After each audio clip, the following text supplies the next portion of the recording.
sa mga nahuling kasama ni dismissed na Mayor Alice Go, kuha pa tayo ng ibang detalye kay John Consulta. John?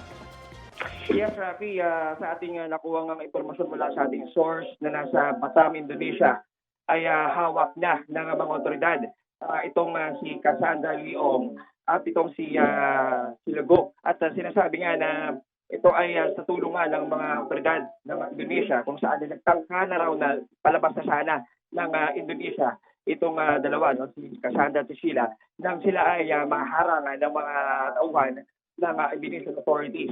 At nang nangyari nga itong Rafi, ay agad ipinagbigay alam sa ating mga otoridad, partikular sa ating Bureau of Immigration, na mabilis na kumilos para talagang makita ang sitwasyon at doon na nga nagkaroon ng pagkakataon na mairelay ito sa ating mga otoridad. Sa ngayon, Rafi, ay naasahan na posible nang dalhin sa Pilipinas pabalik itong si Cassandra at si Sheila para nga magkaroon ng proseso. Pero ayon sa kanila, ayon sa ating source, ay tuloy-tuloy pa rin ang manhunt na gagawin paghahanap dito nga kay dating Mayor Alice Guo na sa pinakahuling impormasyon ay naroon pa rin sa Batam, Indonesia. Rafi.